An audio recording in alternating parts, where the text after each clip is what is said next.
नमस्कार प्यारे बच्चों। कल हमने किया था पुनर्जागरण की पृष्ठभूमि और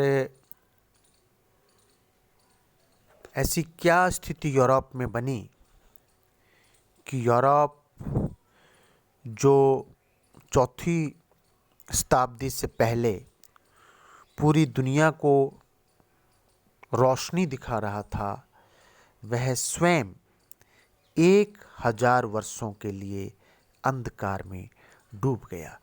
इसके जो संभावित कारण थे वो हमने कल किए थे और फिर यह भी किया था कि कैसे धीरे धीरे स्थितियों में परिवर्तन आया। लोग धार्मिक जो बातें चर्च पादरी के द्वारा प्रचारित की जा रही थी, उनका तर्क के साथ में वहाँ पे सवाल किए उन्होंने।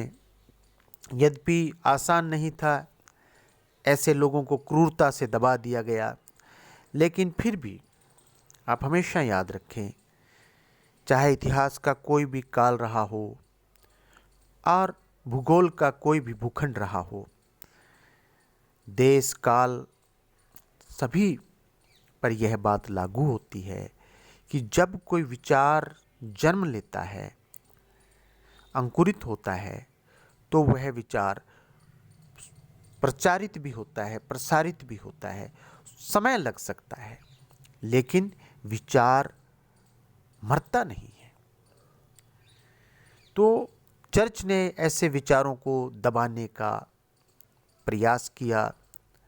कुछ ऐसे शासक भी आए, जैसे फ्रांस के हमने फ्रेडरिक द्वितीय की बात की थी कि उन्होंने कुछ यूनिवर्सिटीज़ की स्थापना की और कुछ ग्रंथों का अध्ययन अनुवाद वहाँ पर हुआ, लेकिन वो कंटिन्यू नहीं रह सका। फिर भी ये जो सारे प्रयास थे, इन प्रयासों के बल पर आगे एक आंदोलन खड़ा हुआ, आगे एक क्रांतिकारी परिवर्तन आया और लोगों के दृष्टिकोण में परिवर्तन आया, जिसको हमने पुनर्जागरण कहा, विद्वानों ने पुनर्जागरण कहा है उसको। और ये हमने सब पिछले व्याख्यान में किया था। आज हम करेंगे कि पुनर्जागरण का अर्थ क्या है। यह तो आपने समझ लिया कि पुनर्जागरण क्या है, लेकिन जब शब्दों में लिखने की बात आएगी, परीक्षा में जब लिखने की बात आएगी और बात आपने समझ ली, लेकिन जब बात उसके अभिव्यक्ति की होगी, तो हम आज करेंगे पुनर्जागरण का अर्थ क्या है, उसकी परिभाषा क्या है और पुनर्जागरण की विशेषताएं क्या है। पुनर्जागरण को एक तो यूरोप के लोग रेनेसा कहते थे, और ये जो पुनर्जागरण, जैसा कि हमने कल किया था, अभी भी मैंने कहा, ये मनुष्य के एक नए दृष्टिकोण का नाम है। इतिहास में इसको नवयुग, नया जन्म और बौद्धिक पुनरुत्थान, ठीक है ना, बुद्धि जो है, बुद्धि के अंदर जो नए ज्ञान का जो उदय हो रहा है, बौद्धिक पुनरुत्थान आदि विभिन्न नामों से संबोधित किया। प्रोफेसर जॉनसन टासमन ने लिखा है कि रेनेसा शब्द का प्रयोग सामान्यतः 14वीं शताब्दी में इटली के कला एवं ज्ञान के क्षेत्र में होने वाले नव जागरण के लिए किया जाने लगा। वहीं एक और प्रोफेसर साहब हैं ल्यूकस, इसे और अधिक स्पष्ट करते हुए लिखते हैं कि रेनेसा शब्द का अर्थ इटली के उन सांस्कृतिक परिवर्तनों से है जो 14वीं शताब्दी से प्रारंभ होकर 1610 ईस्वी तक संपूर्ण यूरोप में फैल गए। विद्यार्थियों, यदि आपने मेरे इस स्टेटमेंट पर ध्यान दिया हो जो प्रोफेसर ल्यूकस ने लिखा था, तो यहाँ यह बात आई है कि इटली से प्रारंभ हुआ ये। इटली पहले जॉनसन टॉमसन की जो बात थी वो भी कह रहे थे कि इटली के ज्ञान के क्षेत्र में जो नव जागरण है। तो यहां ध्यान रखिए आप कि पुनर्जागरण का जो प्रारंभ है यूरोप के एक देश इटली से हुआ था। ठीक है, क्योंकि कोई भी चाहे विचार का जन्म है, चाहे किसी पदार्थ का जन्म है, किसी स्थान विशेष से तो होगा। तो वो जो स्थान विशेष है पुनर्जागरण के संदर्भ में, वो स्थान विशेष इटली है। इतिहासकार सिमोंड ने भी पुनर्जागरण है इसके बारे में लिखा है। वो लिखते हैं कि यह एक ऐसा आंदोलन था जिसके द्वारा पश्चिम के राष्ट्र से मतलब है जो यूरोपीय देश हैं, पश्चिम के राष्ट्र मध्य युग से निकलकर, मध्य युग का मतलब मैंने कल और पहले के व्याख्यान में बताया था कि यूरोप में 4वीं शताब्दी से लेकर के जो 14वीं शताब्दी तक का काल है वो मध्य युग कहलाता है। तो यहाँ इतिहासकार सिमोंड क्या कह रहे हैं कि यह एक ऐसा आंदोलन था जिसके द्वारा पश्चिम के राष्ट्र मध्य युग से निकलकर, वो एक इनका अंधकार काल था, डार्क एज था इनका, से निकलकर आधुनिक विचार तथा जीवन की पद्धतियों को ग्रहण करने लगे। ये इतिहासकार सिमोंड ने बड़े अच्छे शब्दों में इस बात को उन्होंने लिखा है। प्रोफेसर डेविस ने और भी अच्छे ढंग से समझाया है। वो लिखते हैं कि पुनर्जागरण शब्द मनुष्य की स्वतंत्रता प्रियता, पुनर्जागरण शब्द क्या है? मनुष्य की स्वतंत्रता प्रियता एवं साहसी विचारों की अभिव्यक्ति है। आप देखिए, जब ये अंधकार में था यूरोप, तो स्वतंत्र विचार कोई प्रकट नहीं कर सकता था, तर्क कोई नहीं कर सकता था, कोई साहसी विचार नहीं रख सकता था, सबको दब के रहना था, उस व्यवस्था में दबे हुए, चुप, शांत, मौन, ऐसे रहना था, बोलना नहीं था। जो धर्म कह रहा है और जो राज्य कह रहा है, धर्म का संदर्भ चर्च से है, पादरी से है, राज्य का संदर्भ उनका तो राज्य सामंती था, उनकी जो मेनर व्यवस्था थी, जागीर, वहाँ का जो प्रधान अधिकारी सामंत, तो वो जो कह रहे हैं बस उसको मानना था। तो डेविस ने बड़ा अच्छा लिखा है कि मनुष्य की स्वतंत्रता प्रियता और साहसी विचारों की अभिव्यक्ति। संक्षेप में यदि हम इन सब बातों को कहें तो पुनर्जागरण आपकी स्क्रीन पर है। पुनर्जागरण एक उदार सांस्कृतिक आंदोलन था जिसने विज्ञान, व्यवसाय, धर्म और शासन में महान परिवर्तन किए।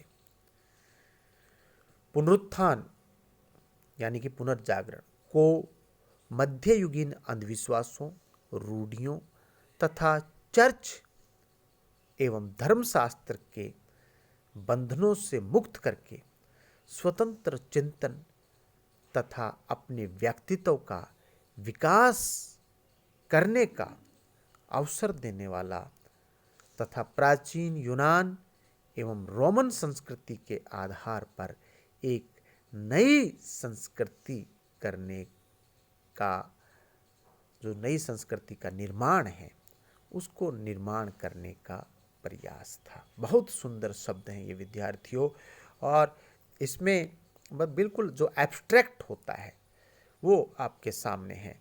इसके मूल में परलोकवाद तथा धर्मवाद के स्थान पर मानववाद की भावना थी। हमने हमारे व्याख्यान में किया था कि एक तो परलोक और एक इहलोक। तो अंधकार काल में चिंता हो रही थी परलोक की कि मरने के बाद आदमी कहाँ जाएगा, लेकिन पुनर्जागरण के जो विचारक हैं उन्होंने कहा कि भाई ये जो जीवन है, ये जो लोक है, इसकी चिंता करें, इसको सुंदर बनाएं। इसे यूरोप के मध्य युग एवं आधुनिक युग को मिलाने वाला सेतु भी कहा जाता है। सेतु यानी कि एक पुल जो दोनों काल, जो मध्यकाल है और आधुनिक काल है, इन दोनों को जो कनेक्टिंग करने का जो काम है वो पुनर्जागरण कर रहा है। वास्तव में यह यूरोपीय इतिहास की एक युगांतरकारी घटना थी जिसने आगे चलकर संपूर्ण विश्व को प्रभावित किया और मानव सभ्यता एवं संस्कृति की प्रगति में अविस्मरणीय योगदान दिया। तो ये पुनर्जागरण का अर्थ और परिभाषा। अब हम करेंगे पुनर्जागरण की विशेषताएं क्या हैं। पुनर्जागरण का एक तो बड़ा खास जो बात है वो है स्वतंत्र चिंतन और तर्क।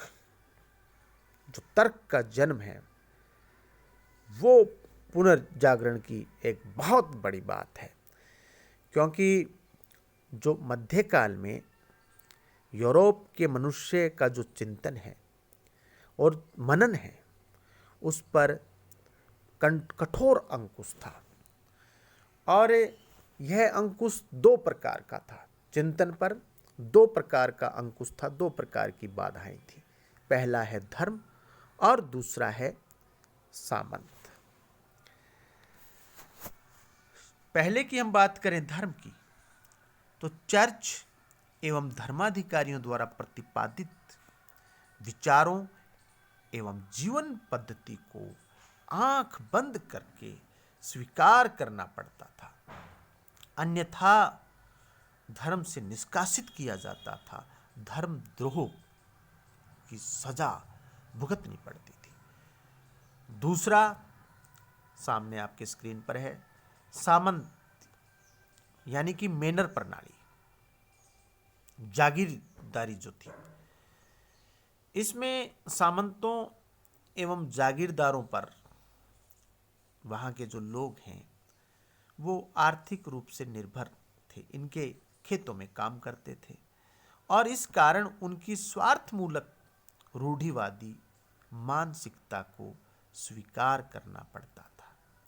जमींदारों की जो भी बात है, चाहे वो कैसी ही है, उसको स्वीकार करना पड़ता था। उनसे काम करवा रहे हैं खेत में, लेकिन पूरा दाम नहीं दे रहे, अब कोई बोल नहीं सकता, तो वो एक मजबूरी थी। अन्यथा आपको रोजगार नहीं मिलेगा, आप भूखे मर जाएंगे, और कोई आपका पड़ोसी, कोई भाई बंधु आपको सहायता भी नहीं कर सकेगा। ऐसा सिस्टम उन्होंने वहां पर बना लिया था। मध्यकाल में मनुष्य एक स्वतंत्र इकाई नहीं था। मध्यकाल यानी वहां का जो अंधकार काल है, बल्कि वह धार्मिक, सामाजिक, राजनीतिक एवं आर्थिक इकाइयों का एक, यूं कहें कि अंग, या यूं कहें कि एक टूल, एक उपकरण मात्र था। इस सारी प्रक्रिया में दबा रहा मनुष्य का विवेक, स्वाभिमान और स्वतंत्र चिंतन। पुनर्जागरण काल में मनुष्य अपने इन मौलिक अधिकारों के प्रति सचेष्ट हुआ और उसे प्रेरणा मिली प्राचीन यूनानी एवं रोमन संस्कृतियों से, जो कि कभी यूरोप का गौरव हुआ करता था। संयोगवश इस काल में यूरोप एक ऐसे सामाजिक एवं आर्थिक परिवर्तन से गुजर रहा था जिसके कारण चर्च एवं सामंतों के नियंत्रण की जो यूं कहें कि रस्सियां हैं वो ढीली हो रही थी। अब हम पुनर्जागरण की विशेषताएं करते हैं बिंदुवार। 7 बिंदुओं के अंतर्गत इसका अध्ययन अभी हम करेंगे। पहला, मानववाद। पुनर्जागरण का एक विशेष जो तत्व है वो है मानववाद। मानववाद मध्यकाल की धर्म केंद्रित एवं परलोकवादी मन स्थिति, परलोकवाद ना कि परलोक अच्छा होना चाहिए मरने के बाद, वो जो मन स्थिति है जो व्यक्ति को अपने प्रत्यक्ष वास्तविक जीवन के प्रति उदासीन कर रही थी। परलोक की चिंता में ये लोग बिल्कुल, ये जो अभी का जो जीवन है वो बिल्कुल नीरस अभाव में वो जो था उसके प्रति मानव का एक स्वाभाविक जो विद्रोह ये इस समय हुआ। मानववाद ने व्यक्ति की जिज्ञासाओं को जागृत किया, उसकी जिजीविषा को भी जागृत किया, उसके कर्मों क्या करता है और चिंतन क्या सोचता है को वर्तमान के लौकिक यानी कि ये जीवन एवं भौतिक यानी कि जीवन की सुख सुविधाएं, भौतिक चीज़ों पर केंद्रित किया कि जीवन सुखी होना चाहिए। आज हमारे पास में बिजली है, मोबाइल है, यातायात के साधन हैं, ये सब क्या है? ये सब भौतिक वस्तुएं हैं। तो पहले इन पर जो उनका डार्क एज है, अंधकार काल है, इस पर कोई बात नहीं थी। कोई नया आविष्कार यदि करने की सोच था उस पर भी बैन था। उससे भी चर्च और राज्य प्रसन्न नहीं होते थे कि कोई नया आविष्कार धरती पर होगा और हमारा मनुष्य का जो जीवन है वो सुखी होगा, उससे वो चिंतित नहीं होते थे, वो प्रसन्न नहीं होते थे और आविष्कार बैन थे। पुनर्जागरण युग में मानववादियों ने, जो इस प्रकार की विचारधारा के लोग थे, प्राचीन यूनान एवं रोमन की संस्कृति में व्याप्त जीवन के प्रति सकारात्मक अभिरुचि के दृष्टिकोण से प्रेरणा ग्रहण की। इटली के फ्रांसिस्को पेट्रार्क, जिनका कार्यकाल, जिनका जो समय है 1307 से 1374 को मानववाद का जनक माना जाता है। ये बहुत महत्वपूर्ण नाम है पेट्रार्क का।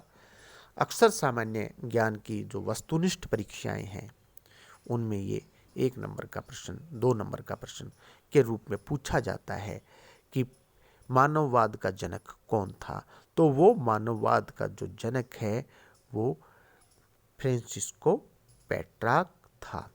उसने अपनी जो साहित्यिक कृतियां हैं, उसने यानी जो लिखा, में पहली बार धार्मिक विषयों के स्थान पर, उसके साहित्य में धार्मिक विषय नहीं थे, उसकी पुस्तकों में प्रकृति के नैसर्गिक सौंदर्य कि ये प्रकृति कितनी खूबसूरत है, ये धरती पर पेड़ पौधे, फूल, झरने, समुद्र, पहाड़, बर्फ, जानवर, दूसरे लोग, ये सब की जो खूबसूरती का वर्णन पेट्रार्क ने अपनी पुस्तकों में किया। और मनुष्य के लौकिक प्रेम, लौकिक यानी ये लोक, यह लोक यानी कि यह जो जीवन हम जी रहे हैं, लौकिक प्रेम की गहरी अनुभूतियों का कि महसूस जो आदमी करता है, उसका चित्रण उसने पेट्रार्क ने किया और यह पहली बार हुआ। और फिर पेट्रार्क के बाद इटली एवं यूरोप के अन्य देशों में भी मानववादी विचारक हुए, जिन्होंने प्रकृति के सौंदर्य, मनुष्य के सौंदर्य, जहाँ जहाँ भी सौंदर्य उनको दिखा उसके बारे में अपनी पुस्तकों में लिखा। दूसरा विशेषता पुनर्जागरण की जो है वो बुद्धिवाद। मध्यकाल में धर्म का ऐसा आतंक था कि चर्च एवं पादरियों के प्रति लोगों को अटूट श्रद्धा रखनी पड़ती थी।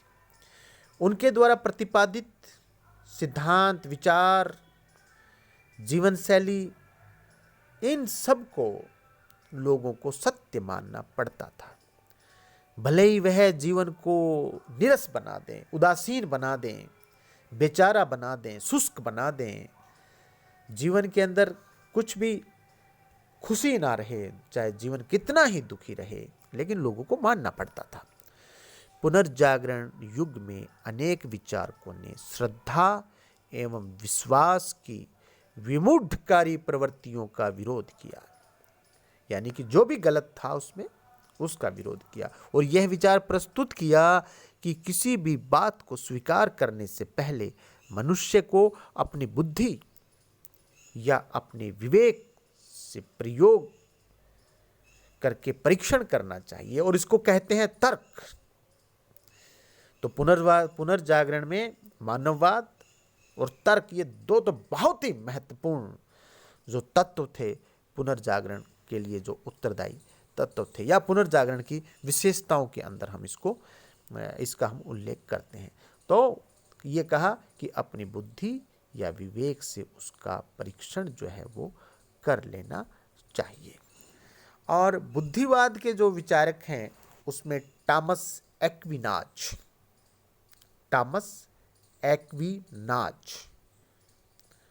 एवं रोजर नाम है, रोजर बेकन, ये दो जो विचारक हैं इनके नाम उल्लेखनीय हैं। पुनः दोहरा रहा हूं, टॉमस एक्विनाज एवं रोजर बेकन। तीसरा, वैज्ञानिक दृष्टिकोण। मानववादी एवं बुद्धिवादी, ऊपर जो दो बिंदु हमने किए हैं, मानववादी एवं बुद्धिवादी चेतना ने पुनर्जागरण युग में वैज्ञानिक मनस्थिति के आविर्भाव में योगदान दिया। वैज्ञानिक मनस्थिति का अर्थ भौतिक विश्व, जिसमें मनुष्य का शरीर भी शामिल है, कि किसी भी नियम को परीक्षण एवं प्रयोग से सिद्ध होने पर ही सत्य स्वीकार करना। वैज्ञानिक चेतना के जो प्रवर्तक हैं, जैसे पहले हमने किया मानववाद के अंदर पेट्रार्क किया, बुद्धिवाद में रोजर बेकन और एक्विनाज किया, तो जो वैज्ञानिक चेतना के जो प्रवर्तक हैं उसमें नाम है फ्रांसिस बेकन। यह जो है, और फिर फ्रांसिस बेकन के बाद उनके और भी अनुयायियों ने इस प्रकार के विचार प्रकट किए। चौथा है पुनर्जागरण का विशेषता के रूप में आधारभूत आर्थिक परिवर्तन।